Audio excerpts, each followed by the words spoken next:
সাধারণ মানুষ দ্রব্যমূল্য নিয়ে যথেষ্ট চিন্তিত। দেশে বিদ্যুতের সমস্যা বেশ প্রকট, এটা আপনি স্বীকার করবেন কিনা আমি জানি না।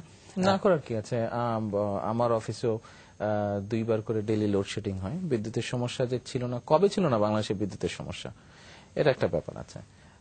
বিদ্যুতে আপনি শেষ নাহলে আচ্ছা, বিদ্যুতের সমস্যা যেটা এই মুহূর্তে আছে, বিদ্যুতের সমস্যার পিছনেও কতগুলো প্র্যাকটিক্যাল জিনিসটা যেটা বুঝতে হবে। বাস্তবতার নিরিখে বোধহয় কিছু কিছু বিষয় বিবেচনা করা উচিত। বাংলাদেশের রাজনীতিতে নর্মালি যেটা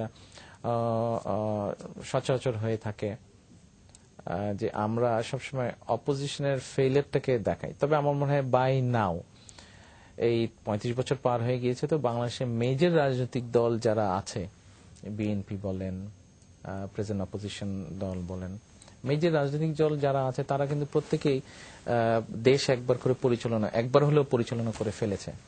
কাজে আমি মনে করি হয়তো এরাই ঘুরে ফিরে দেশ পরিচালনা করবে। আজ আমার দল আছে, কালকে যদি দেশের মানুষ মনে করে যে প্রেজেন্ট অপোজিশন দলকে তারা দায়িত্ব দিতে চায়, তখন তারা আবার পরিচালনা করবে। কিছুদিন আগে ওয়ার্ল্ড ব্যাংক বলেছিল যে কতগুলো বিষয়ে বোধহয় আননেসেসারি রং কনসেপ্ট মানুষের মধ্যে তৈরি না করাটাই বেটার। যেমন বিদ্যুতের ব্যাপার। হ্যাঁ, বিদ্যুতের একটা জিনিস দেখেন, পেপারে দেখলাম, পত্রপত্রিকায় দেখলাম, খবরে শুনলাম যে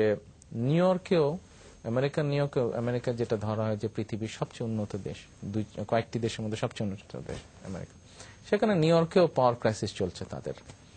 আচ্ছা, তারপরে ইভেন আমাদের পাশের দেশে ইন্ডিয়াতে, দিল্লিতে বোধহয় পাওয়ার ক্রাইসিস চলছে তাদের, খুঁজলে আরো পাওয়া যাবে এরকম।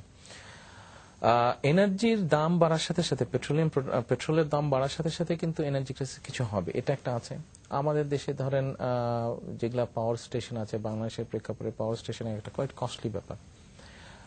পাওয়ার ক্রাইসিস, তারপরেও বাংলাদেশে যেই গভর্নমেন্টগুলো বর্তমানে আমার দল, আমাদের জোট আছে, দেশ পরিচালনা করছে, এর কদিন আগে 5 বছর আগে অন্য একটি দল ছিলেন, সবাই মিলে যদি আমরা একটা জিনিস চেষ্টা করি, আমার মনে হয় পাওয়ার ক্রাইসিসটা বহুলাংশে কন্ট্রোল করা সম্ভব। আমাদের দেশে দেখেন, আপনি সন্ধ্যার পরে পরে আপনি বাসায়ও কারেন্ট চাচ্ছেন, এট দ্য সেম টাইম আপনি চাচ্ছেন শপিং মলগুলোতে কারেন্ট। আপনি তো এখন শপিং মলগুলোতে সারাদিন ধরেন কাস্টমার, যেটা সাধারণত অনেক সময় দোকানিরা বলে থাকেন যে দিনের বেলায় কাস্টমার কম থাকে। দিনের বেলায় যখন কাস্টমার কম থাকে তখন সে একটাই এয়ার কন্ডিশন চালাচ্ছে।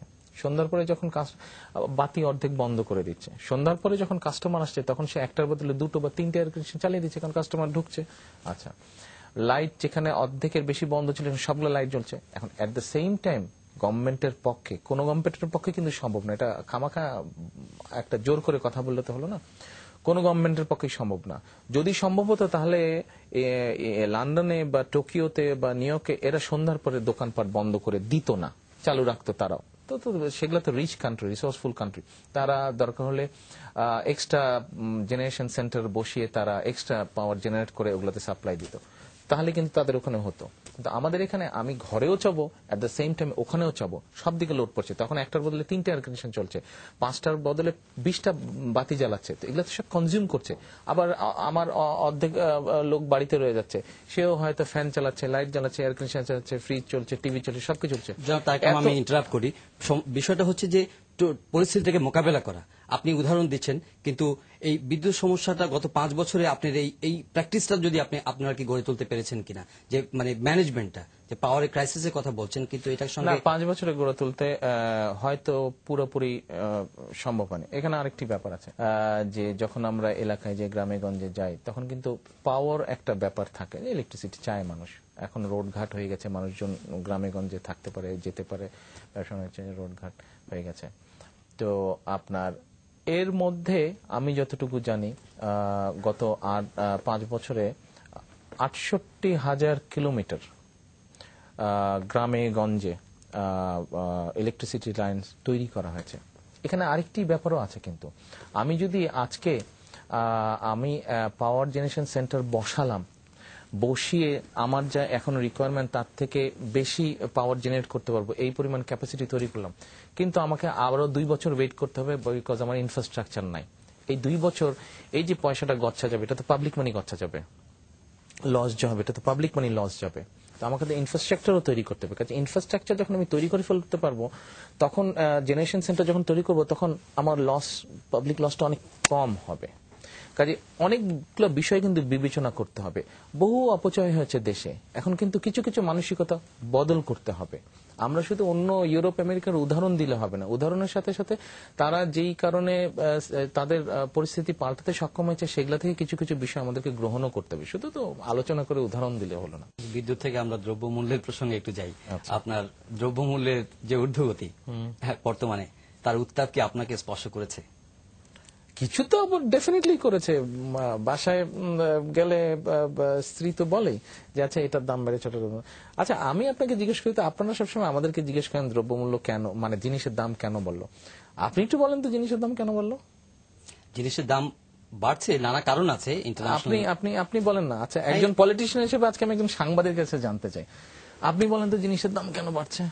উৎপাদনের সমস্যা আছে, পরিবহনের সমস্যা আছে, আন্তর্জাতিকভাবে পণ্যের মূল্য বেড়ে যাচ্ছে, ইন্টারন্যাশনাল অয়েল প্রাইস বাড়ছে, নানা কারণ এটার সঙ্গে জড়িত আছে। আর তবে কি কারণ? বাজারজাতকরণের সমস্যা আছে। বাজারজাতকরণের কি সমস্যা আছে? উৎপাদনের ক্ষেত্রে ধরেন আমি জানি না, I want to learn from you, I want to know from you. আপনি আমাকে বলেন যে কেন বাড়ছে। চালের, ধরেন চালের কেজি এখন যদি আমি ধরে নিই 19-20 টাকা, এভারেজ চালের কেজি 18 থেকে 20 টাকা যদি ধরে নিই আমি, এটাকে কেন 10 টাকা করা সম্ভব না? সম্ভব নয় কেন?